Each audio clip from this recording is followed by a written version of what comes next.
Grace, peace, and welcome to Podcast of the Whills. It has been a minute since I've had the chance to say that, but I'm excited to be back, and we're having a Podcast of the Whills night. We haven't done this. Gosh, I really should have done research and homework. I didn't. It's been a long time. If you wondered where Podcast of the Whills has gone, it's still here, obviously. It's still hanging around. When I teamed up with Pete to start the SSW Network, we decided that we were both doing shows that were really similar, just with different names. And so I teamed up with him to co-host Around the Galaxy, which has been a thrill to get to share those conversations with him. And in the midst of that, we kind of talked about what is the role of Podcast of the Whills. And we decided we wanted it to be our deep dive show. It's the thing that we don't do all the time. But when there's something we really want to nerd out about, or it just falls outside the normal realm of a Star Wars interview or a Friday Night Force Connect, this is where it goes. So I've been waiting. I have some other ideas for shows. There's definitely a Star Wars concept art episode in my future that I am really excited to dig into and spend some time with. But tonight we're talking about Indiana Jones, because if there's anything I love as much as I love Star Wars, it's this property right here. It has been with me my whole life. It has been something really special and important to me. So I'm excited to hang out. I'm excited to bring on in a few minutes some really amazing guests who are some of my favorite friends that I've met through social media, but also some of the best indie fans I know. So we're going to have a lot of fun tonight, hanging out, talking about indie, having an awesome cocktail. But before we do that, I would be remiss if I didn't do a little bit of housekeeping. I did mention at the top of the show, the SSW Network. That is where you can find me and Pete and Chris Ryans. We do all kinds of things. The best way to keep up with us is to go to the SSWnetwork.com, the one-stop shop website. You can get to all of the social media, merchandise. We have crazy t-shirts. You see there's a link on the page where you can get 15% off on your merchandise.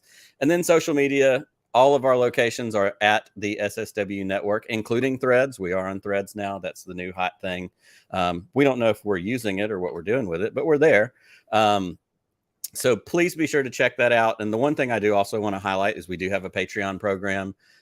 With that Patreon program, for as little as $3 a month, you can join us when we record our Around the Galaxy interviews live. And you can watch when we talk to people like Deborah Wilson and Greg Grunberg and Paul Sun-Young Lee and W. Earl Brown, who we talked to just recently, who is one of my favorite characters in the TV show Deadwood. He was the Weequay bartender in The Mandalorian with the Marshal. He told the story about how Jon Favreau did not intentionally recreate Deadwood in space, but it just happened. And he has a lot of great stories. He was Kenny in Scream. He was the brother in Something About Mary. W. Earl Brown has been in probably everything you've seen at some point, and he's just a ton of fun. So we had a great conversation. So as a patron, you could join us when we record those interviews, catch them before everybody else gets to hear them in the podcast feed. We send out stickers. We try to do some hangouts and meetups on occasion. We'd love for you to be a part of that if you want to. You can also find that at the SSWnetwork.com. Lots of fun there, lots of things to check out. But speaking of checking out, I have three amazing friends that I have invited to join me tonight to have this indie conversation. So before I invite them in, I do want to throw a shout out to super producer Pete, who's working in the background tonight, keeping everything flowing, keeping us on time, running commercials, all that. So thank you, Pete, for that. But I'm excited to welcome tonight. We have my friend Holly Frey, who is joining us. Hello, hello. Good evening, my friend. How are you? I'm good. You almost caught me putting on lipstick touch-up or lip gloss touch-up. That's okay. This is an easygoing show. We're chill. We're laid back. Brandon's putting his lipstick on right now, so it's okay. Listen, we're all going to feel beautiful. It's going to be amazing. That's right. Well, speaking of Brandon, we also have our good friend Brandon Wainerdi from Talking Bay 94. Hello. I was literally going to make that joke, and so now I don't have to, but I'm glad we got It's not a joke. I had it Great right here. I was literally applying. He was going to make my joke about how he was putting his on. Oh, gotcha. I'm slow on the uptake. Absolutely. Brandon, how are you tonight? I'm doing good. I'm glad to be here. I'm always glad to talk indie, and I'm always glad to drink a cocktail, and I'm glad I can do both. That's right. We're going to make it all happen at one time. And also, we have one of my favorite historians, lovers of history, and all around just fun badass. The wonderful Rayven is also joining us tonight. Rayven, good evening. Hooray! Uh-oh, you're muted. It's muted. I want to thank you for having me, first of all. Secondly, Holly, you're born with it, baby. No, I'm really not. But blessings upon you, you gorgeous. It's amazing. Well, it's truly a pleasure to have all three of you on. I said it right before I brought you in here, but y'all are some of my favorite people to get to interact with in social media when we've gotten to meet in person in real life. I haven't had the chance to meet Rayven yet, but we're going to get there one day. But whether it's Dragon Con coming up, we've got, and then for all the problems and troubles that social media does bring us, it does bring us amazing friends and people that we get to connect with. And so if it weren't for things like social media, I wouldn't know people like Brandon who put on social media the please don't let me buy this, that 99% of the time are things that I'm going, damn, I don't need to buy that either. Because over the couple of years that I've been able to have Brandon on shows with me and we've gotten to talk, like our interests in things line up very, very similarly on a lot of this kind of stuff. In fact, I sent him I believe it was a Yugoslavian Indiana Jones poster link today on eBay. Which, if you can see behind me, I have a Turkish Raiders of the Lost Ark poster behind me. What is that on my? What is this here? Right there. Yeah, so that's I can't have two. You can't have two. It works. But yeah, I'm thankful to get to hang out with all of you. I know how much you all love Indiana Jones. I have seen some of you on various shows. I listened to the Full of Sith episode where Holly and Brian talked about Indy. I saw Brandon, I think, on Bombad. I think I saw Rayven for a little bit on Sunday night. Y'all were talking Dial of Destiny. So I've gotten to see these little bits and pieces along the way. And honestly, in the lead up to Dial of Destiny, I had a minute where I went, I don't need to do an indie show. Everybody on Earth is doing an indie show. But the more I thought about it, I was like, no, but this is the thing I love the most. Like, I want to have an indie show, and I wanted to do it after Dial came out, because really what I want this to be as the deep dive show is really just an overall wide swath view of all things indie, all 5 movies, the TV show, books, comics. I've had little bits and pieces pop up over the last month or so that I've been planning this, thinking of little things. Holly talked about reading the books in the Full of Sith episode, and I remember reading the Last Crusade book when it came out in '89. And I think it was like the junior novel, but there were these little things that stood out in that book that have stuck with me the whole time. Like when Elsa goes to dive under the water when they're in the tomb, and Indy, he says to her, "Can you swim?" And her response is something about being on like the Swedish national swim team or something.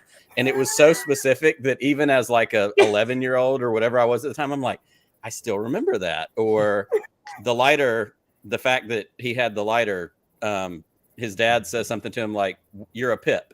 And like, it was one of those very like 40s, 50s phrases that stood out, but like it didn't make it into the movie. It didn't make it into the screenplay, but there are these little things that have happened along the way in Indiana Jones. And that's what I wanted this show to be about, because we all love it. And what we're going to do is in just a minute or so, we're going to take a break. When we get back from the break, I did ask Holly if she would come up with a cocktail for us, because it can't be an episode of Podcast of the Whills without a special cocktail, something that relates to the theme or the guest or whatever. So she delivered. So what we're going to do right now is we're going to take a quick break. And when we come back from that break, Holly's going to make our cocktail for us, and then we're going to dive in. Now dare to cross forbidden boundaries to the ultimate adventure. Come on!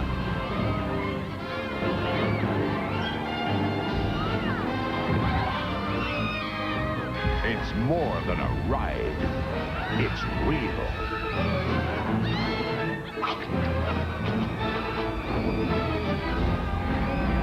Now your fears have a name. The Indiana Jones Adventure, new at Disneyland. Do you think it's all right to leave George there on his own? Oh, yeah. But aren't you afraid he might find your chocolate orange? No, I think it's quite safe.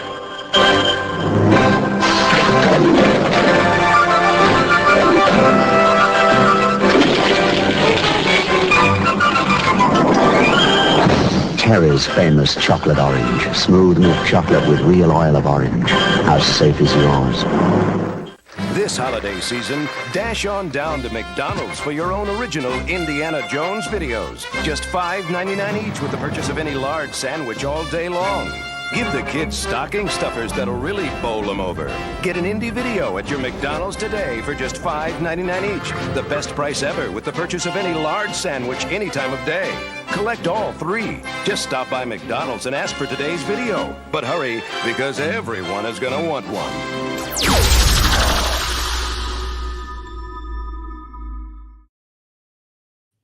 Well, we are back, and my favorite part of that commercial break was watching Raven laugh at the McDonald's Indiana Jones commercial in the background because, yep, it's so good, and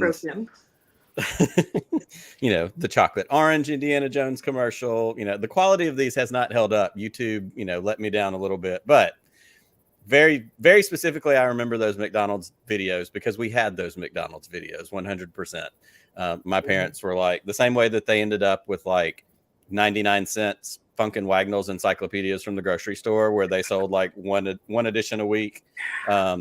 We got Indiana Jones VHS tapes from McDonald's for $5.99. That was a big deal. So a little bit of childhood to bring back. But speaking of childhood, we're going to transition into adulthood because Holly made a cocktail for us. So Holly, tell us what you have made, what we're enjoying, and let's go from there. Speaking of childhood, when did you start drinking? Listen, we won't get into it. But in coming up with a cocktail for this, I wanted it to be something in the whiskey bourbon family, so that was an easy one. But I also always, when I'm trying to do something custom, try to think of something very specific to the item at hand. And I was thinking of the iconic elements of Indy, and that is how we came up with the idea of something related to his whip. Because then I was like, oh, wouldn't it be cool if we had something that just had a little bit of bite to it? So that's why this is called the Whip Crack. It's super easy. You're going to start with 3/4 ounce of lemon juice. I'm pouring it into a very ice-filled tin. This is fresh squeezed, but I didn't want to squeeze on camera because I'll squirt lemon juice in my eye and cause a problem.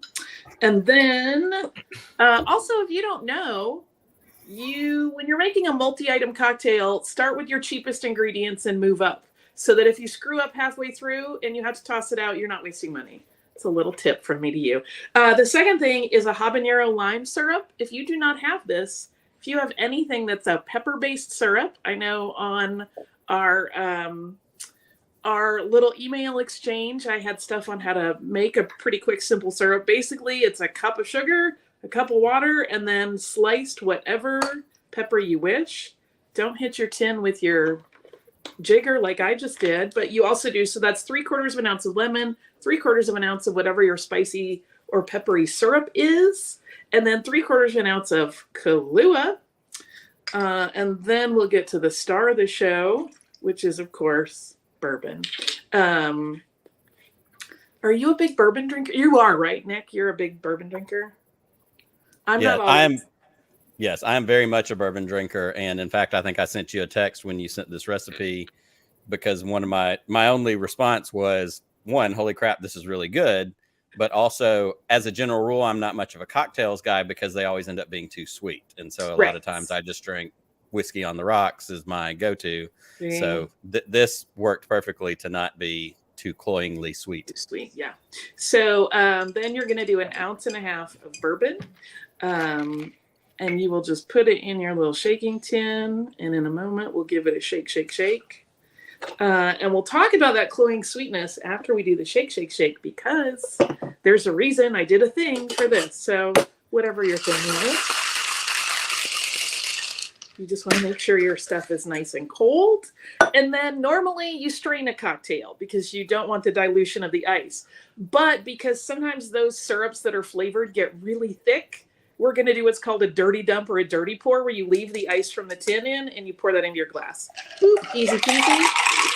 And then, so you have something like this. Look, if you want to drink it like this, go crazy. But I like to top it with a little bit of ginger beer. And I always do a low sugar. Again, same reason. I don't like cloyingly sweet stuff either. And if I can pop this open with my very cheap Jawa opener, then we're golden. And then you have a yummy, yummy whip crack. So cheers to you. Let's do it. Cheers to all of you. Thank you again for being here. And cheers to our hero, Indiana Jones. To Indy at every turn.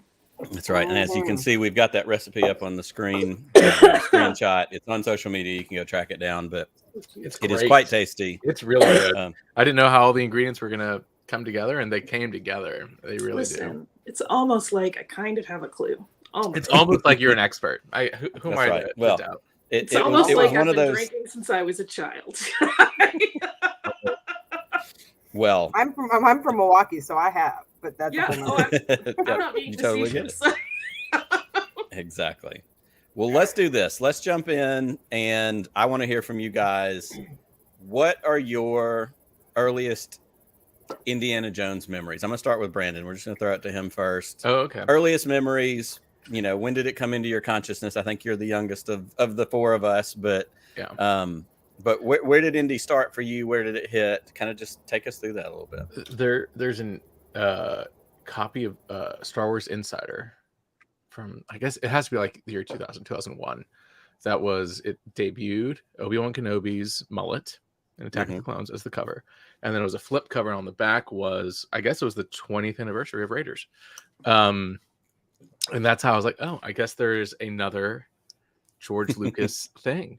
And so that's how I learned. And then I, begged my parents to let me watch it. And so we got the DVD for Christmas, and it was going great. Until Marion in Nepal is like, of course I'm coming with you. I'm your goddamn partner. And my mom's like, we're going to turn this off. What? We're going to turn this off, man. And then I didn't see it for, 6 more months. And then it's been a part of my life ever since. So that's me and Indy. Absolutely. Holly, what about you? What were your earliest connections with Indy? Well, I'm old enough that I was of an age when it first came out that I could go see it in the theater. And I know I saw Raiders in the theater. I would have been 10 at the time, but I don't have a lot of memories of that. Sure. I have a cajillion of Temple of Doom. That movie imprinted on my brain in ways. And has been my favorite until recently. Whoa. Poor B had to be with me at the premiere and listen to me go on a history dork rant about Dial of Destiny, because that movie was written, as far as I'm concerned, for my interests. But yeah, it was Raiders that I saw first. But in terms of memory, it's all Temple of Doom. It's Willie Scott. She is still, controversial opinion, my favorite indie girl. Absolutely. Marion's amazing, don't get me wrong, but Willie starts out like this prissy princess that is very catered to, and she goes through a really interesting character arc where by the end she's like a coper and she can handle anything, and she's like toughened up and really found a sense of confidence and just bravado that she didn't have in the beginning, and that's just really fun to watch for me. So okay, that's my core memory. I love that. Rayven, what about you? Well, I can't say that I remember exactly when I saw Raiders. I'm old enough to have seen it first run, sadly enough. But I don't recall when I first saw it, but I do remember that when I first saw it, it absolutely resonated with me. I, too, am a history nerd, have been a history nerd, my entire life. I've paid money to see archaeologists talk about the stuff they dig up, because I'm that much of a history nerd. But I loved it because I identified with Indy. Absolutely. The idea that these things were cool. And just because everybody else didn't see it that way didn't make it less cool. And it was like you went back to your little cramped office and felt just totally trapped by all of the things that make you what you are. And everybody from the outside just doesn't quite see it that way. So I loved him from the start. And Marion was great, but I grew up on Lois Lane and Princess Leia, so of course Marion was great. I love that. And for me, just very similarly, I don't remember when I first saw Raiders or Temple. Certainly I was plenty old enough by the time Last Crusade came out that I remember going to see it in the theater, and that was all a big deal. But very much like you, Rayven, like I don't remember when I saw Raiders the first time, but the first time I saw it, I was done. Like I was hooked. I always loved history from an early age. Really, you could have just given my speech for me, like the duality of Professor Jones versus Indiana Jones, the adventure, like all of those things spoke to me. And the thing that I always go back to is I've always talked about how much I love Han Solo. because as a kid growing up, Han Solo, relatively speaking, was just a normal dude. He didn't use the Force like Luke Skywalker did. And so I could relate to that because he was a normal dude and things didn't always work out when he tried it. He lucked into it. It worked out. He was roguish. Like all that stuff appealed to me as a real boy growing up, in Central Illinois. But then Indiana Jones was like an even better version of that because he wasn't in space. Like he was actually on Earth, a place I live. And like I could be Indiana Jones if I wanted to. I could study to be an archaeologist. I could, the thing that I pretended the most as a child growing up was Indiana Jones. All I had to do was go to a park with a big wooden playground and I was jumping off of things and pretending I had a whip and swinging from, one place to the next. And so while Star Wars, of course, was always had a core grip on me, Indiana Jones was like the most real thing, if that makes any sense. Like it was grounded in the earth I live in. It was a different kind of thing. But the emotions and the sense of adventure was the other part of it. Like, who doesn't want to go on an adventure? And I grew up watching James Bond. I grew up watching Knight Rider and A-Team and all these, adventure-filled things. And Indiana Jones was like the best version of that. And I maintain that Raiders of the Lost Ark, to me, is a perfect movie. It is a perfect standalone movie, top to bottom. Like, if I had to pick one movie for the rest of my life, that would be the movie I would pick. But it hooked me from the beginning and it reeled me in. Like there was no other, connecting point to it. So for me, I gravitated to, I guess, the real world nature of it. Like that was the thing that spoke to me. Brandon, I want to come back to you and, talking about the idea, like what was it that grabbed you for Indy? Kind of the same, same version of that question. Obviously we know when you, first kind of saw it, but what was it that reeled you in? Again, being so young, it is kind of like one of your first almost adult movies. Like you're like, oh, like this is what like grown-ups like, and you're because it's so impeccably paced and so serious, but also like really so much fun that it is unlike most movies that a 10-year-old would be watching. And I think that's very interesting because it's obviously not a kids movie, but it's not a kids movie, obviously, right? Like I think it, when you say an all ages film, it really is. And I think that makes it very special. And I think that is an immediate grab as soon as you watch it for the first time, like it did for me. Absolutely. Holly, I know you certainly are a history person, stuff you missed in history class. You've always had, certainly seemingly a connection with things that are historical. Was that a part of the allure for you early on? Because like you said, you were old enough to have seen a first run. What was it that reeled you in?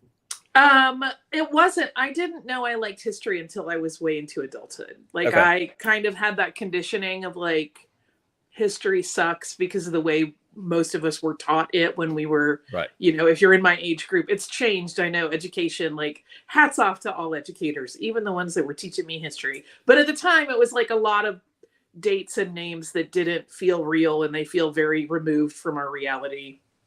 And so for me, I think the draw of it was the concept of someone living life on the edge. This idea of like someone who's incredibly charismatic, lucky as hell, but also kind of grinding out their own luck. That was a very compelling notion to me of like, you don't have to live by anybody's rules, right. Which is, obviously don't break laws, but but the idea of really carving out a life that isn't necessarily what anybody expects of you or what anybody thinks is the right path was really appealing for me as a kid. And probably quite formative. I love that. And I think that that's exactly right. You're choosing a path. We're seeing, we get that as through lines in the stories. We kind of see the evolution of Indy, in several things. We get in Temple, we talk about Fortune and Glory. We know Temple takes place before Raiders. And so we've gotten to see this change, even very subtly in the character of Indiana Jones. It, to get to Last Crusade, that belongs in a museum. It's not just, the fame and the fortune when they're in, the beginning of Raiders, my usual fee, that we'll talk about it over dinner, your treat. That like he does continue to transition into, the archaeologist about protecting the history, protecting the story that goes behind those pieces. Yeah, it's fun to watch his idea of what his job is mature along with him.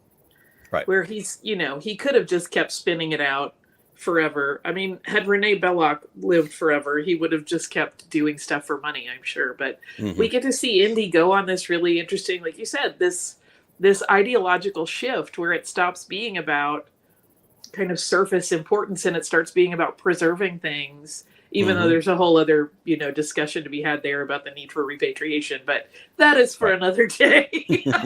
Well, and I love, honestly, we get a little nod to some of that in Dial of Destiny when they're on the train and they're talking about the spear. And of course, the colonel's talking to, what's his name? And he's like, you want, the power, you want its power. And he laughs. He's like, there's no power. He's like, we're trying to protect history. Like, I loved that line. They're on the train. They're passing all these different historical artifacts that, we know Hitler was obsessed with, all that kind of stuff. And I have to say, this has always been a thing for me.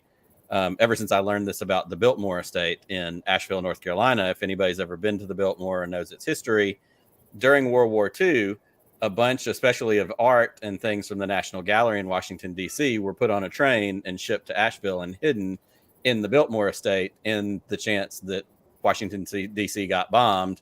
There was this foresight to protect, some of our art and history and historical items and that kind of stuff. And of course, to me, that feels very Indiana Jones. Like, that's the kind of thing he would have been involved in, helping get these things out of D.C. to North Carolina to be protected. Rayven, I want to come back to you for a minute. I've asked the other two, the thing that set its hooks. Obviously, you've talked about, your love for history, paying to see archaeologists speak, that kind of thing. But what were the things that, initially dug its hooks in for you with Indiana Jones? Was it, similar to what we've said? Did you have an early love of history? It's a little of both. I mean, it's similar definitely to the things that have been said, real world, an adventure that even I could go on. He's not a superhero, and that kind of thing. So I can definitely identify with that. But for me, it is simply that I've had a love of history ever since I was small. I would hear things and my mom would say, go look it up. And that was back when we had to look things up. Yep. And we had to go to the World Book or to Encyclopedia Britannica to look things up. And then you had to go to the library and read more. But, I'm one of those history people that, like, if we talk about the Library of Alexandria for long enough, I will start crying, for all that was lost and that we'll never know because of it. And for me, that's what archaeology is about. So, of course, the adventure and everything, but in the end, he's an archaeologist and it's his job to teach you and I about life that happened 10,000 years before we were ever around. And so to me, that's the beauty of being an archaeologist. You get to expose people to the reality that just like you're a human, those people that we're talking about, they were humans too. And that goes, again, leads into, like Holly said, the repatriation thing. When we're digging people up, these people were buried, death rights and so on. And we shouldn't be digging them up. But at the same time, we want to teach their, descendants, these are your people. And this is what they went through and how they lived. So it's all very important. And I always just felt that whatever Indy's shortcomings were, and he had some, sure. Don't be such a wuss about snakes, dude. Seriously. But but he seemed to feel that he appreciated the history, even if he didn't appreciate the idea that it should be left in place at times and so on and so forth. But I think he always gave off the impression that he appreciated the history of it, even if he didn't gel with it. When you look at Raiders, he's talking about the Ark, power of God or something.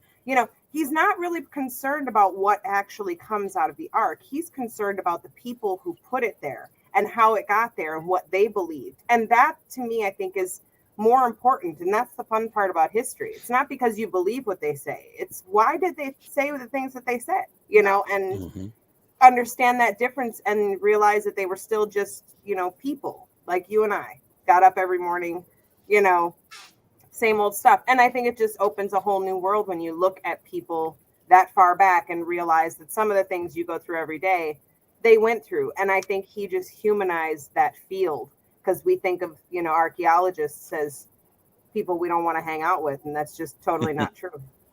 It's not true at all. And of course, we love that in the movies themselves, they poke fun of that. You know, he's teaching the class and he's saying, 90% of your time spent in the library, and, X never marks the spot. All the funny things that turn around and, comes back to be, he's in the field, he's adventuring. It's, it's all that kind of stuff. But it does create some really fun, humanizing moments with historical things. And like I said, as the character continues to develop, I love that his focus is on the historical items and the artifacts and preserving that history. For as much grief as Temple of Doom tends to get, really ultimately his motivation in that whole thing was to get the stone back to that village. It was to put it back where it belonged. It was not, we're trying to take this thing, and it wasn't propping up the imperialism that was a factor with the British and the Indians and, that time period. But at the core of that story is someone going, these people's children got taken, and the thing that's most important to this impoverished village is gone, and he wants to help that. Like, to me, there's still a lot of power in that part of that story. Can I tell you, every time I watch that movie, every time without fail, the moment where Indy suddenly has his big hero reveal and he is kicking the ass of those enslavers, I start bawling every time. I mean, it is very moving, and it's also part of Indy's mystique, right? He's this very tough dude. He has his own whole thing. He doesn't give a damn about anybody, but yes, he does, because he loves kids. He puts his life on the line for anybody that is powerless or marginalized, which is that's iconic. That's the hero that you need. Yeah, without a doubt. And I love that. We are going to take another break real quick. And when we come back from that break, we're going to dig into everybody's favorite moments across all 5 movies, things that resonate. We're just going to keep going. We're having a bunch of fun. So we're going to take a very quick break, and we will be right back. I've had enough of this jungle. It's Indiana Jones, a large-size action figure. That boulder's coming in fast. He's new from Kenner's Raiders of the Lost Ark collection. Stay low, Indiana. They're right behind you. Use your whip. Whoa, I'm slipping. Oh! I fixed it. Get me out of here. Now. Indiana Jones, a large-size action figure from Raiders of the Lost Ark collection, new from Kenner. Indy, over here. Indiana Jones, at your service, Toad. Ah! Indiana Jones and other action figures new from Raiders of the Lost Ark collection, each sold separately. Watch him, Cairo, swordsman. Yeah, watch my swing. Yikes! Ew. All downhill from here, swordsman. You'll be sorry, Jones. Trick you again, Toad.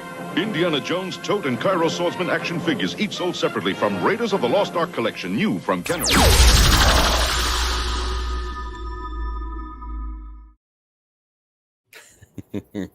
You gotta love a grainy 80s toy commercial that shows up on YouTube. Well, that's how my memory sees it anyway, so it's kind of right. Amen. Totally works.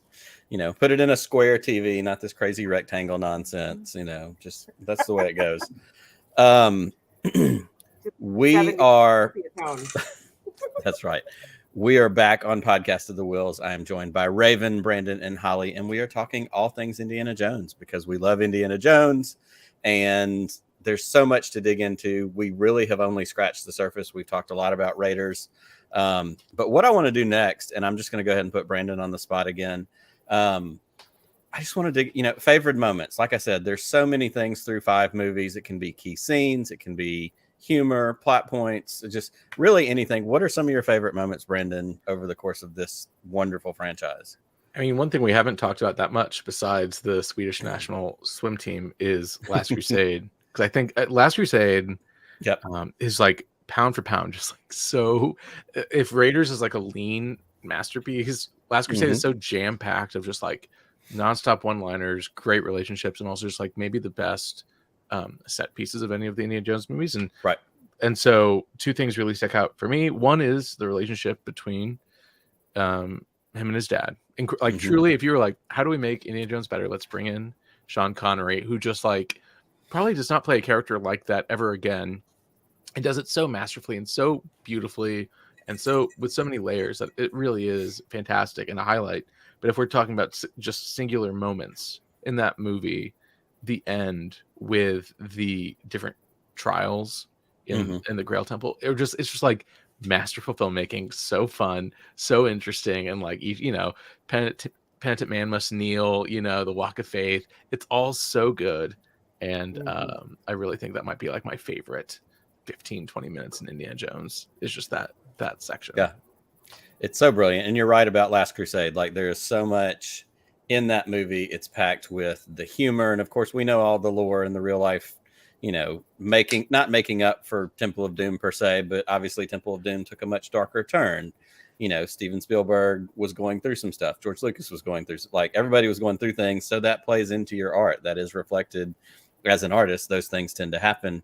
But to get everything that we got in Last Crusade, and you're right, the relationship between Henry and, Henry Sr. and Henry Jones Jr., don't call me Jr., was so special. But then you get the humor. You get this whole different turn for Marcus. You get, you know, all these little things along the way that just, my biggest regret about, and I say regret like I had anything to do with it, is very twofold. I love Kingdom of Crystal Skull. I love Dial of Destiny. They're great movies. I'm glad they're a part of this, you know, whole thing.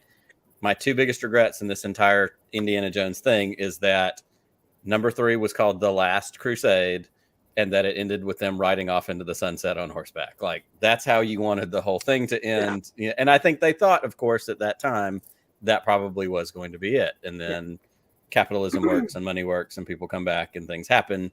But like, that's that tiniest little bit of like, that was the perfect way to end, riding off into the sunset. But that's, you know, that's neither here nor there. Rayven, what about for you? What are some of the, you know, just favorite moments, things that stand out for you anywhere along this saga? Marrying out drinking people. 100, yes. Cheers.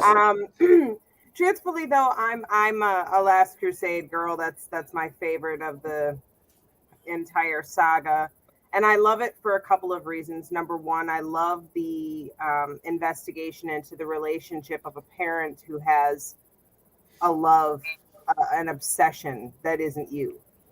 And that you have to kind of try to work around it while still, to a certain degree, I think, understanding that obsession. I think he does understand it. He just doesn't understand it, if that makes any sense. You know, everybody likes to watch, you know, Egypt documentaries when they come on television. I'm the one who's in the other room screaming out the name of the archaeologist who's narrating at this particular moment. Like, so there's a difference between liking it and having a problem. But I also loved, and maybe this is just my age talking, but River Phoenix playing young Indy and taking the time to, you know, explain the scar on his chin, which is a much better story than the real one. You know, to have, you know, James Bond playing this old dude with the hat and the glasses, and you know, I mean, sure, he gets his moment where he got the girl too, but at the same time, it's like, this is James Bond, right? Well, and it's so great that that's the decision they make, because of course, part of the conversation that originated this entire thing was them on the beach and George saying, I really want to do a James Bond movie. I'm not going to get to do a James Bond movie, so let's do our version of it. And then who do we bring in to be dad but James Bond himself? Like, that's that Absolutely. Beautiful Hollywood, you know, symmetry that you love to see and you couldn't plan if you wanted to. Absolutely. I completely agree. And the last thing I will say about The Last Crusade is, you know, we named the dog Indiana, which hysterical, funny. Yes, absolutely. Funnier to me because I have that kind of a dog. And we love to like jokingly call her Indiana on occasion, which of course she doesn't respond to. But it's the principle of the fact. See, without a doubt. Can y'all hear my dog is Indiana, and I've been hearing her bark this entire time, and so I'm glad it hasn't gotten picked up on the mic, which is good. I have a haven't heard Malamute it. who doesn't bark, so you don't have to worry about it. They don't bark; they just say "woo." I love it. Holly, what about you? What are some big moments, highlights over the course of this franchise? I have a couple. I will say I love that if you put the Indiana Jones movies in chronological order, they start with a song and dance number. To me, that's just like the most hilariously wonderful thing. I do think the opening of Temple is perfect because in a very short period of time, we get a very suave situation that quickly unfolds into a train wreck. We know who every single character is within just a couple of minutes, right? Like all of the key players, we understand their relationships. We understand that Indy has a very weird problem with like boundaries and not knowing that a child shouldn't drink and drive a car, but that's a different issue. I love everything about that opening. But I will say, after I saw Dial of Destiny, I woke up thinking about it for days because there are so many moments in it that I really love. And to be clear, I'm presuming, what is our spoiler policy on this? We're good. Yeah. Okay. I'm going to say it different than they say it in the movie because I have always heard British archaeologists talking about it, which is the Antikythera mechanism, is extremely my business. Like, I love it. I'm obsessed. Poor Brandon heard me nonstop talk about it. Like, I spent the entire first time I saw that movie leaning over to Brian and going, that's true. That's not true. It was found by sponge divers. It can't point you to portals to another realm. It's something that I have always been fascinated with. In case anyone doesn't know, we're all smarty pants, as we probably do. It's considered the world's first analog computer, and it can calculate the movements of the heavens as well as a sort of pre-Olympiad timeline. Like, it could calculate when those would land. And it's this really beautiful thing that there has been a replica of it made. But like, just seeing the idea of this historical item, which I have always found wildly fascinating, seeing the way that it triggered the imaginations of filmmakers as to what it could be if we let our imaginations run wild. It's sort of thrilling. I mean, that's what makes history alive, right? Is that like you encounter other things. It goes back to what Raven was saying earlier about these are normal people and they made things, and when we find things that are old and we try to figure out what they were for, sure, this could have been part of the Second Punic War. No, I mean, it doesn't have any, wartime applications that we know of, but it's still so fascinating to consider those possibilities. And that, if that lights people up thinking about history, like, I'm all in. I love it. I love everything about it. I hope everyone walked out of that theater and looked it up. Yeah. Oh, I absolutely did. And I had a vague awareness of it. I didn't know nearly as much, but yeah, as soon as I got home, I just spent a bunch of time going, I need to know about this now because I want to know more.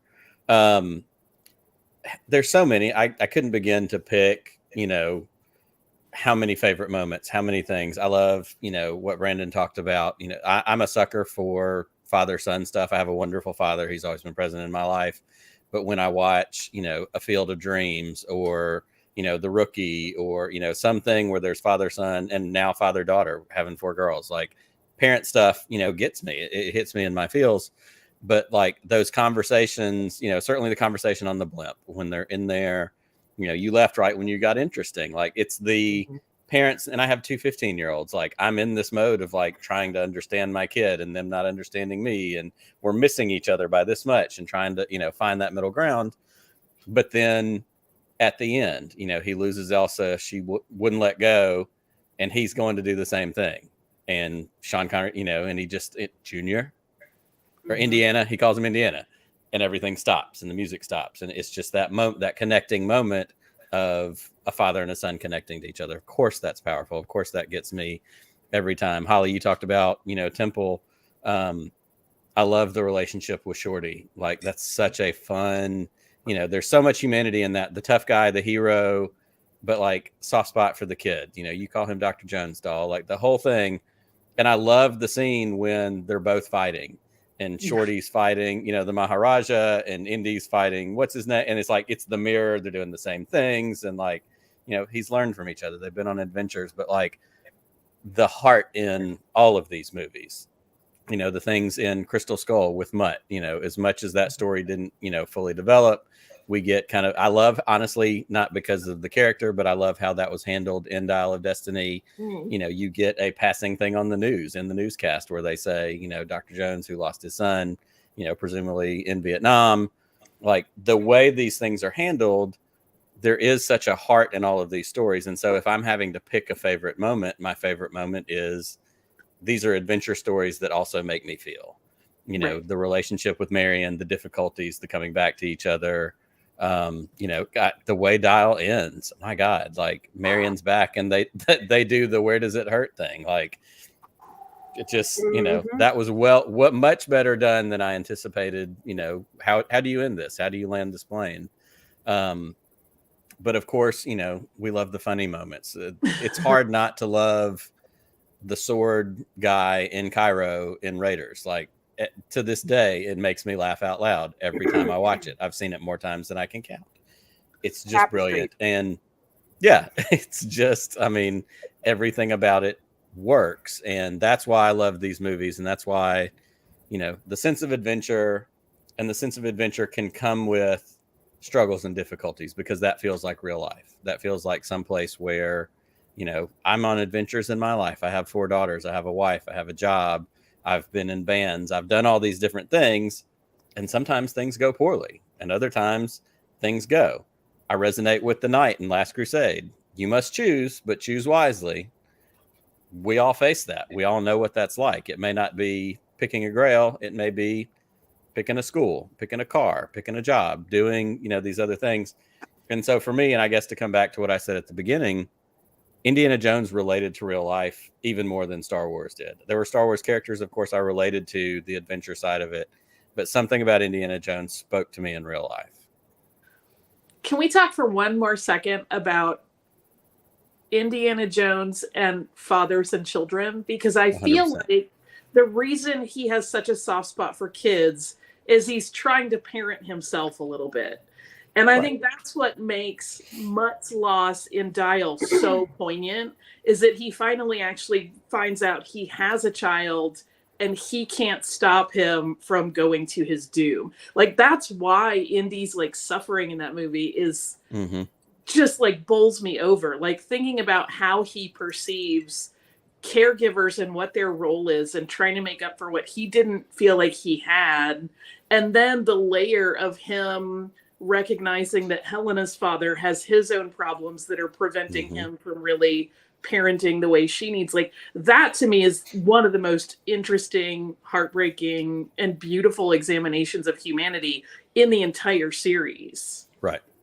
And I would love, you know, if we got a comic book, if we got a short novel, something like that, I would love to see some more. Basil, I think was his name, you know, some more with Basil and Helena and that relationship with Indy, because they hit on, you know, that you don't remember the last time we saw each other. I was at your house, you know, things were going poorly. You were 10 years old, you know, that kind of thing. And like, that's real. We've all had struggles with family members and mental health. And, you know, with Basil, it clearly, you know, part of this, you know, chase drove him mad, whether it was mental health, whether it was, you know, whatever it was. Like, that again just feels so real and speaks to me on a lot of different levels.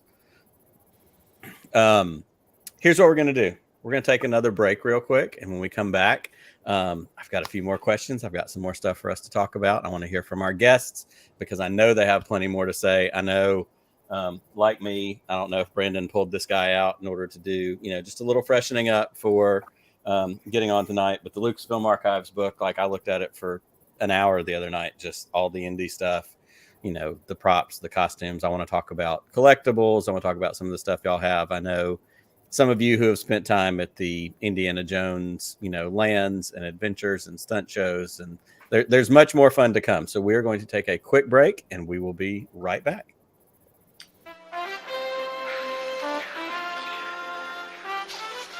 While you're up, would you get me a soft drink?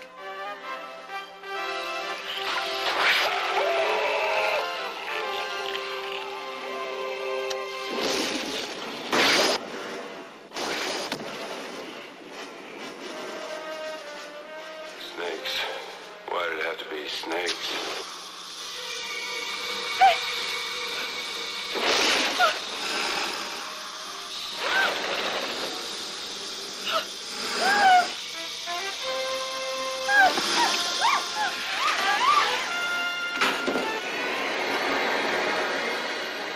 You must choose. Choose wisely. Discover real cola taste with just 1 calorie. Diet Coke.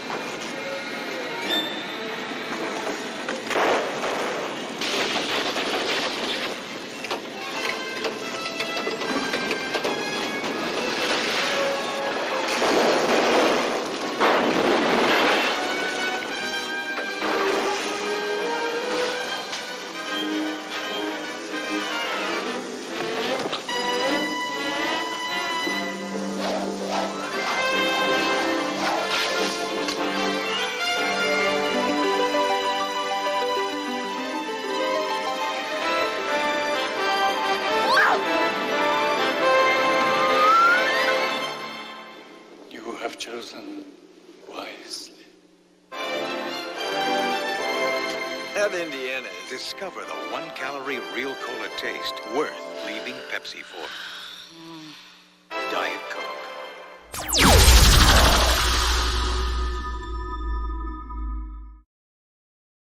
We are back on Podcast of the Whills. I am joined by Brandon, by Raven, and by Holly. And I have to say a couple of things right off the bat. Off of that commercial, the Diet Coke commercial. First of all, I'm not sure who has a more interesting kitchen, this woman or Dana from Ghostbusters, because, there's some significant, kitchen things happening there. But also, maybe the most elaborate commercial ever made. I mean, obviously, it was 2 minutes. It was on, I think, the bonus features on the DVD when Last Crusade came out. So that commercial is a core memory for me. Like, as a kid, as an 11-year-old, like, very specifically, the bars going into the door frame, her sliding and the way she screamed, like, all of that is just like, I remember this, watching this growing up. My favorite part, and the thing I remember being irritated by as a kid, was when he grabs the snake and swings on the snake, because obviously we get in Crystal Skull when he's like, stop calling it a snake, grab the rope, and that whole thing. Indy's not grabbing that snake, he's not swinging. but you gotta love a good 1989 era Diet Coke commercial where you throw some shade at Pepsi with Indiana Jones, because why not? I mean, I'm all for throwing shade at Pepsi at any time. See, Holly even came prepared. She's ready. She's got her corporate endorsement deal going on. If only. That's right. Well, we are continuing to talk about all things Indiana Jones, and we've talked about favorite moments. We've talked about why it connects with all of us. I want to ask this question, broadening the scope a little bit, not just to the four of us on this conversation, but and a lot of the answers may be similar, but why do you feel like, I'm gonna start with Raven, why do you feel like, big picture, across culture, why do you think Indiana Jones resonates so much for people at large? Harrison Ford. That's a very, very appropriate answer. I mean, prove me wrong. It's Harrison Ford. It's Harrison Ford. And again, it's Harrison Ford. I mean, he could be forgettable in most roles he's played. He almost never is. And it's because he's Harrison Ford, because he's got that it factor, that thing that other people just simply don't have. And, for however curmudgeonly he might be in interviews and so on and so forth, there's absolutely no question he's charming 9 out of every group of 10 people he deals with. Right. I think he sells because it's Harrison Ford. I don't think it would be that way if it were anybody else. Okay. Absolutely. I know there should have been a deeper answer, but that's it. No, this is your answer. It works. Holly, what about you? Oh, it's what not me. Yeah, I was just thinking about the charisma bomb that is Harrison Ford. That is definitely a huge part of it. And I think it's the combo, right, of having someone that is a charisma bomb go on the kinds of adventures that most of us dream of, that would give our life way more thrill and meaning than we can access on the regular. That's a pretty heady combination to try to undermine in terms of its appeal. I can't imagine anybody walking away from that and being like, adventure seems like it sucks. It always seems really cool and fun. Yep. And then you would get to be with Harrison Ford. Win, win, win. Right. Brandon, what do you see? What is the big picture resonance for this franchise? You're muted. Sorry. I don't disagree with anything that has been said. But what I think it goes back to almost the Star Wars of it all, with Lucas, with Star Wars mining the sci-fi serials and the Flash Gordons, and then with Indy mining the adventure serials. Again, it's just like really tapping into something innate with people. And you think about other movies in this genre, right? You even look at now Pirates of the Caribbean or something similar, and people are always looking for like this kind of like puzzle solving, charisma bombs, like just fun action adventure movies, which do not happen as often as you think that they should. Sure. But this is the pinnacle of it. This is the ultimate version of those serials, done in a very slick way, done in a very like visually effect heavy way, with incredible actors, incredible writers, and you can't ask. I saw Mission Impossible last night, and I think that's a great example of like these really beautiful big budget blockbusters that are fun and deserve to be seen on big screens, but they don't have the same heart, I think, as Indy.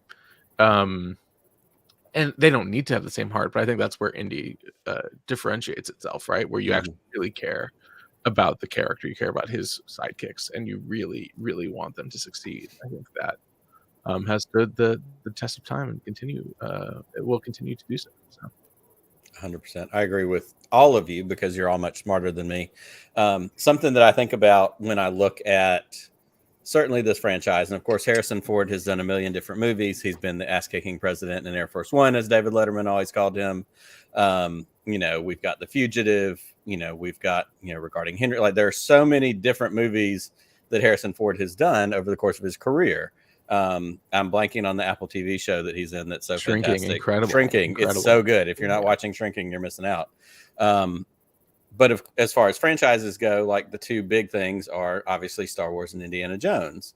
And I say, and I watched some, behind the scenes and some outtakes and, some videos and stuff that you could find online.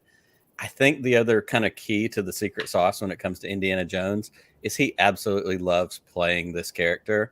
Like, we know there's some, back and forth with Han Solo. He wanted to be killed off in Empire, came back with Return of the, like there's that little bit of history. And it could be the same thing. Like, he may have been a little bit like Alec Guinness. He's like, George, it's in space and it doesn't make sense. I don't know what you're talking about. But this character, Indiana Jones, I think resonated with him in a different way. And he had fun playing this character all the way up through, what we have just gotten to see in the last, few weeks with Dial of Destiny. And you can't help but have, when you see a TV show, when you see a movie, when you see something and there's chemistry, the actors believe in the property, they love it, they enjoy it. Like, it shows in the final product. One of the reasons I love the show Justified so much, and listening to Timothy Oliphant, because that new season's about to come out in a couple of weeks, next week.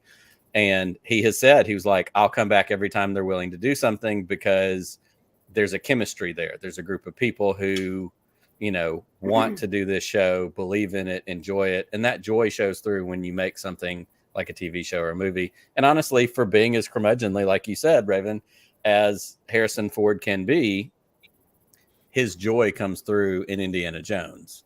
I think that's really, a key to kind of, again, the secret sauce of what makes this franchise work so well is, yes, Harrison Ford, he's handsome, he's charming, he's roguish, he's all those things.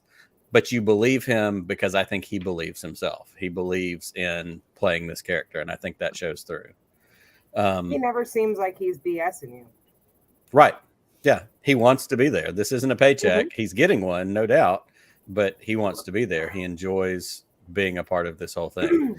So the question I want to ask you now is, for each of you, what is your go-to Indy and why? Which movie is the one, if you're going to get to keep one, what is your go-to Indy, and tell me why that is? And we'll start with Holly. Oh, this is hard because it just changed. Yep. I would say Temple of Doom because it's got problematic elements. I don't want to sidestep that or act like that's not the case. Sure. But Short Round for days. And I feel like too, for kids, Short Round is an insert character and was for a lot of us. And so also to see Kay's trajectory as a person and an actor has been great. And so that's the one. It's just comfort viewing. There's beautiful costumes, and then there's craziness, and then there's adventure, and there's somebody sticking up for kids. I think that too probably hit me when I was a kid. But now I really can't wait for Dial of Destiny because I'm going to just run it for like 7 days straight at home when I stream it. Totally fair. Totally fair. Raven, what about you?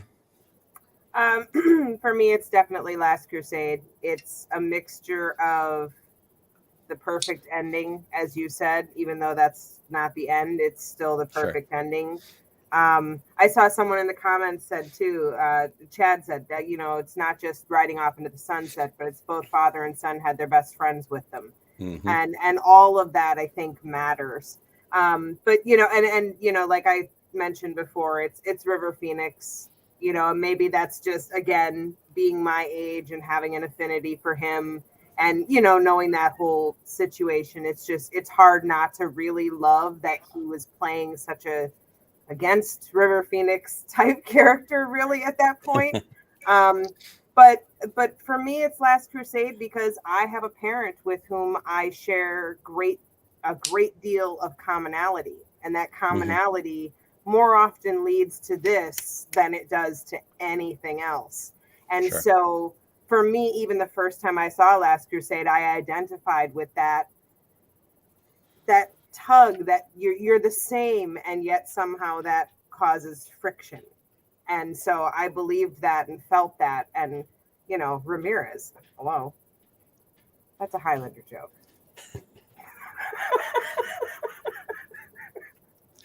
Love it. Brandon, what's your go-to? What's your keeper? Tell me why. I've been just sitting here been like, do I say Raiders or do I say Last Crusade? And I think, I think I say Last Crusade as well. You can't have it without Raiders, but I do think like that is the movie that I turn on. You know, it's like the perfect Sunday movie.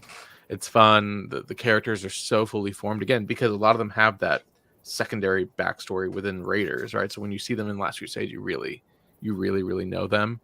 And I just love I love the opening, like we were saying. I love the ending. I love everything in the middle, all the globe trotting. So yeah, I also have to go Last Crusade, I think, which is I would have said Raiders maybe even a month ago. It's a weird thing for me to say. Yeah. So.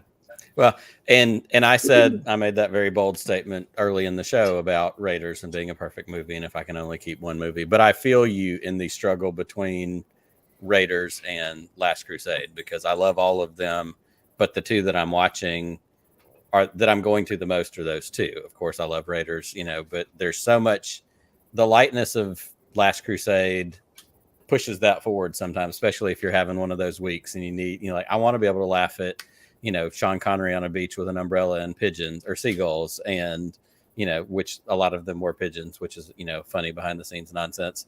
But, you know, it's hard to pick between those two. But if you're going to force me, because I made all of you pick, I think I will go with Raiders. I think that will be, you know, my keeper. It's the one that, you know, set me on this path. It's the one that, again, just those opening strains, him stepping out of the shadows, like those things, you know, those are core memories. Those are core childhood memories that I feel like strike me, hit me, you know, as something that is really powerful, is a lot of fun. I want to ask this question, and then we're going to take one more break, and then we're going to wrap up after this last break. But here's the question that we'll do kind of speed round as we work our way around. My question for each of you, it doesn't have to be controversial because, you know, we love Indy. There's no question about it. Does Dial of Destiny for you close out the series in a satisfying way? Brandon, you're up first. Oh yeah, it really does. And we've been talking about endings, and you think about all of them actually.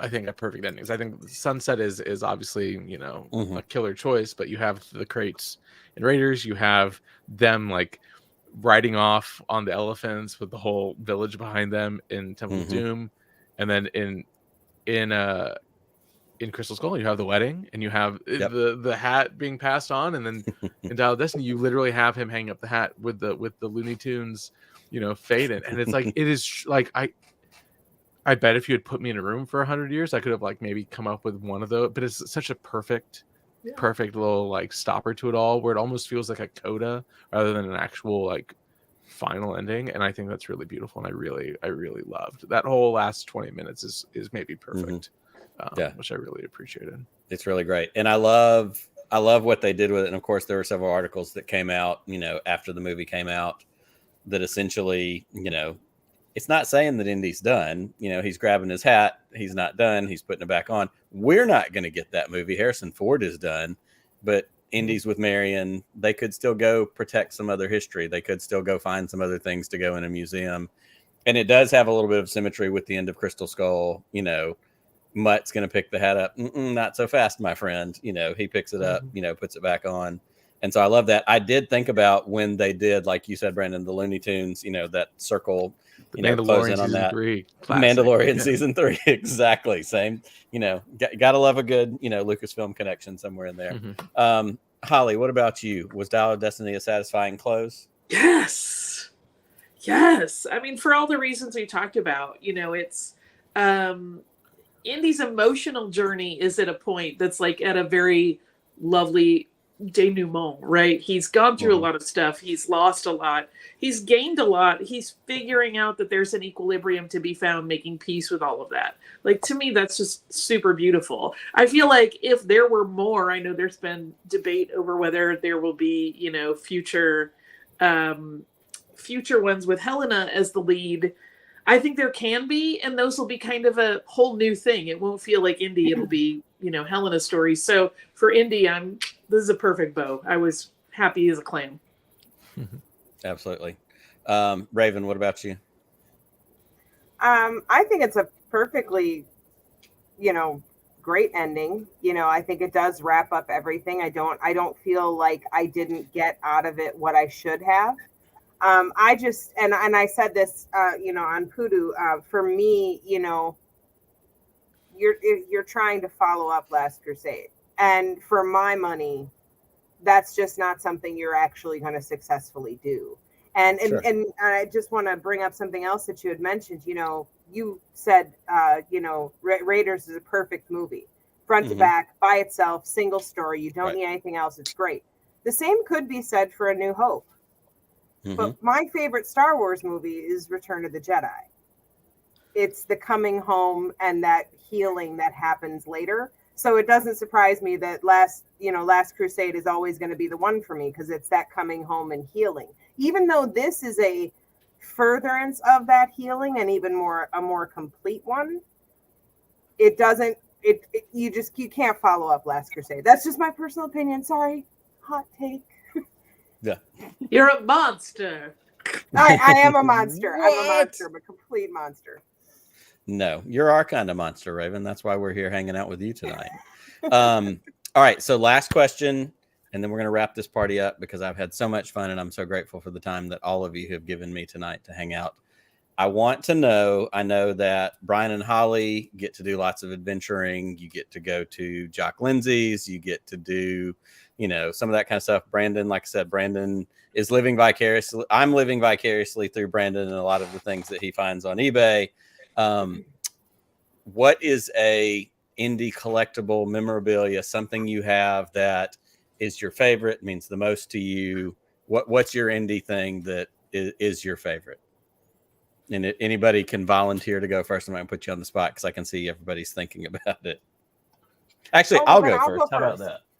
Okay, you go. Okay, Rayven, go ahead. I don't have anything Indiana Jones. My house is filled with history books and archaeology books. I've got an autographed book by an archaeologist right above my head, but I honestly don't have a single thing beyond owning the movies. Well, so I'll just clear that out right now. I'm the loser. Yeah. You're welcome. But not a loser at all. That's perfectly legit. Brian Fennessy in the chat is calling me out, and he's right. We're about to break out Auntie's hat. But before we get to that, I do have to throw also a shout out to our friends Frank and Amy, Framey, as we know them. They sent me sometime last year the complete set of the Raiders of the Lost Ark Topps movie cards, and it has the wax pack in it. It also has the complete set of the cards in the box, and they're phenomenal. They sit on my desk. I love them so much. But my big deal thing, the thing I've kept up with, I've told this story too many times. I do have an Indy fedora. If we can see it, it actually does have Pepsi. It's from Last Crusade. Wow. The way this whole thing went down, and it's a little too small for my big head. the way this whole thing went down is when Last Crusade came out, Pepsi had a campaign where if you sent in like 12 UPCs off the 12 packs of Pepsi and whatever the shipping and handling was, they'd send you this hat. It's a Stetson, like it's a legit, like, you know, Indy fedora, whatever. So I wanted one so bad I couldn't see straight. So my Aunt Nancy got one for me. She spent an entire summer. She's like, you don't have any idea how much Pepsi I had to buy to get you this damn hat. But she did, because she knew how badly I wanted it. Well, she got two of them because she loved Indiana Jones. She kind of introduced me to Indiana Jones. And so she got one for her. She got one for me. I had it. I loved it for a brief video time. And then when I was a dumb middle school boy who was more into baseball cards than I was Indiana Jones hats, I traded it to a kid in my neighborhood for baseball cards. I've never lived this down to this day. Still can't live it down. But several years ago, one of my twins, we had this funny thing where at the same time, one twin was obsessed with Han Solo and one was obsessed with Indiana Jones. And my aunt heard about that. So she sent Lily, my Indiana Jones twin, her hat. And she said, this is for Lily. This is for whatever. And so then when Lily, who at the time was into it at like 10, when she was not into it anymore, I said, that's my hat now. So I have the other hat. And as a form of not only paying penance to my aunt, because I, you know, ruined that so many years ago, it's just special because we've had that hat in our family this whole time. And it has the little logo on the side and all of that. So I love that hat. Of course, I have other nonsense that I've bought online, like beta copies of the videotapes, because they were $4. And why wouldn't you buy that if it's $4? Brandon, we're going to come to you because I know you have things. You have more things than we have. I thought time you were to talk like, Brandon, we're going about, to save you for the end so we can just cut you off and end the episode because it might take the whole. I don't know if you've seen what I've been drinking out of. I have seen what you've been drinking out of. My Temple of Doom tiki mug. Love. Fantastic. Which is a fan made thing. Obviously, Lucasfilm would not be making that. I'm looking around my room. I kind of want to. I'm plugged in, so I can't do too much. I have over here. Let's see if I can do this. I have right here above my desk. Oh no, you cannot see that because of the light. But yeah, it's an Indiana Jones. There it is. Pennant, and then above that, I have Shorty's hat. Okay. If we're just gonna, I'm not gonna take too much time around here. Oh my god. Here, we'll just look at this. You're getting the full. We're going mobile. Full Brandon Wainerdi. This is it. This is why you get paid the big bucks. Okay. That's right. There it is. The crystal skull itself. Oh, there we go. It glows. Wow. It's great. This might be the greatest thing Disney's ever made right here. That's fantastic. It's not life size, which is a bummer, but it is great. And I'm glad that they made it. And that is enough of looking at my double chin. Holly, you can go. Absolutely. Holly, what about you? I know you've got that Rockin' Club Obi-Wan t-shirt on first and foremost. I do, but that's not, anybody can have that. I will say the Rock Love collection of indie jewelry that came out, deadly to my wallet, but in love with it. It didn't occur to me until I had the ring that I could just open it and kill people. I didn't think about that. The power I wield. But here's the thing. Ryan reminded me of this, and it's nothing anyone else could ever have. Because when Brian was a kid, destined to be the love of my life, he did a lot of fascinating and cute things. And one of them was that he built the Ark of the Covenant in Lego, and we still have it. And I think it's the sweetest thing. That's absolutely fantastic. Right? Don't open this one. I don't know what Keep can your happen. eyes shut, Marion. It's so sweet. It's amazing. That's so good. It is. I love that so much. Y'all, this has been truly a treat for me. If nothing else, this episode was selfishly for me. The chance to get to talk to people that I love about a show that I love, a movie that I love for an hour and 15 minutes now. Like, it really means a lot to me that y'all are willing to hang out tonight to talk about indie. We just want to go around real quick and Holly, tell everybody where we can find you online, the various changing social media landscapes. Where can people find Holly Frey? I'm still lurking on Twitter as Surliest Girl, and I'm on Instagram as Surly Girly 5, and I'm on Hive and Blue Sky. I think it's Holly Frey on both of those. I don't know. Stuff You Missed in History Class keeps on trucking. That's at Missed in History everywhere. Criminalia, still doing historical true crime show, which is right now we're in the middle of a season of arsonists, which is kind of fascinating. That is just hashtag Criminalia. And then, of course, Full of Sith is at Full of Sith everywhere, where we talk about Star Wars and sometimes Indiana Jones. Yeah. Raven, what about you? I know you're not on social media, but where can people find you if they want to hang out with you? You can find me on Shooting the Poodoo on Sunday nights at, I don't know what time it is in what time zone, but I'm pretty sure it's 8 o'clock Central Time on Sunday night. It is at 8 o'clock Central Time. You are correct. Sorry, Chris. You got it. Other than that, you can find me on Instagram if you actually want me to react. Otherwise, I don't exist. I'm a figment of your imagination. That's the best way to be sometimes. Brandon, what about you? What do you got coming up with Talking Bay 94? Where can folks find you? What is coming up with Talking Bay 94?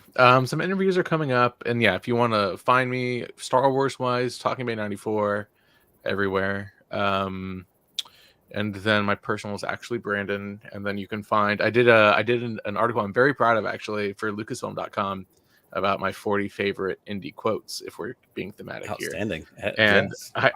I culled it from, I think each movie ended up getting about 40 quotes from me that I was like taking notes on my phone while I was watching. So it's very tough to pick 40, but I'm very proud of the final result. And I'm also very proud they let me make jokes in it, which is great. So yeah, very proud. All right, well, we have to put you on the spot then. What is your favorite indie quote? You have to pick one. Here's the thing. There's so many classics, there's so many whatevers. The one that stood out to me pulling all these lists is actually from Crystal Skull, which is something we have not talked about that much in this episode.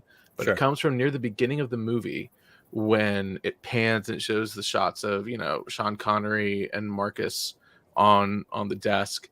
And it's Jim Broadbent's character who says, we're at the age where life stops giving us things and starts taking things away. And that's really freaking powerful from Indiana Jones, and also just that whole franchise really sums it up in a really poignant way. So I think a dark horse candidate, I'll have to go with that. I love that. That's fantastic. Awesome. As far as I'm concerned, the SSWNetwork.com. Find us on social media every Friday night. Most Friday nights, Force Connect, me, Pete, and our good friend Chris Ryans hanging out. Live call in. We call it Sports Talk Radio for Star Wars. We're going to talk about some things. We want to hear from you. So if you're watching, we dropped that link in the chat. We want you to call in, join us, be a part of the show. And then, of course, Around the Galaxy, our interview podcast. We have several folks that we are reaching out to. We've got some guests and interviews lined up. We're excited about that. And then also the other thing that I need to put out in front of you is Podathon. Podathon is scheduled for September 9th, 2023, 9/9/23. We have a great lineup of shows that we announced last week. Full of Sith, Holly and Brian are going to be a part of that. We're excited to have them. We've got some other surprises in the works. It is going to be another great year raising money for the Make-A-Wish Foundation. We love this event because every penny that you give goes directly to Make-A-Wish. And what better way to spend an entire Saturday than talking about Star Wars and raising money for a really worthy charity. So I hope you will check that out. Keep your eyes peeled for more announcements and information. And most of all, thank you for hanging out with us. Thank you for talking indie, and thank you for giving me an opportunity to bring Podcast of the Whills back. We are going to do some more of these. Like I said, I've got a concept art Star Wars Ralph McQuarrie thing boiling in my head. I'll probably be calling Brandon about that too, because I know that's another one of our things. I'd be mad if you didn't. So there's more of this to come. Like I said, not all the time, but when there's a chance to nerd out on something, that's what this show is for. So thank you for hanging out. Thank you for being a part of this. And oh wait, we have a guest appearance. A special guest. The man himself, Mr. Fletcher. I did not mean to drop in. That was a complete mistake. Do. Well, in that case, we're going to wrap this up the way we do on Force Connect. Pete, may the Force be with you. Always. This is proof right here, guys. If you're watching this, you will not meet nicer people. Whoops, I'm going to point. There and there. You will not meet nicer people. Coming back to a show that I dearly love and admire. So thanks for having me. It's like, that's Biggs Darklighter's helmet. So how did you know? Because I'm a nerd. I've placed information vital to the survival of the rebellion into the memory systems of this R2 unit. But, you know, I mean, I was doing my research, and Wedge was obviously a character that you had to use if you were going to do Rogue Squadrons. What are you doing, C-3PO? I'm taking one last look at my friends. These aren't your friends. Cassie and Jim on the beach, and people are like, no. I can literally hear people that are going, no. It doesn't look like they're even hungry when they get out. They're not just like, did you bring a Snickers or something? There's no logic to it. And then later, when we haven't even talked about the Wilford Brimley of it all. The same thing. Sears never left me again. We're such soulmates that her being older and me being older was exactly where we were meant to be. Just Darth Vader was the scariest thing that had ever happened to anybody, and this guy literally looks like the devil. You don't do that. There is no try. What's the big question people have? Like, what's the thing everybody's wondering about? What's the thing I don't understand? What would I want to hear?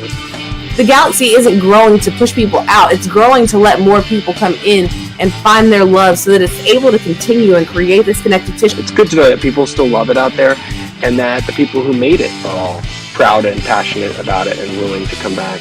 It was a mess, dude. I had to wear a patch for a bit. We went to see Star Wars that night because I said, no, I'm going. We have to go. And I went to see Star Wars with a huge thing on my eye. I like to denote people as daddies from time to time. Okay. And I believe that you are a certified daddy. Like Pedro Pascal's a daddy. Like, All right. Certified daddy. I have had the best time ever on Around the Galaxy. Thank you so much.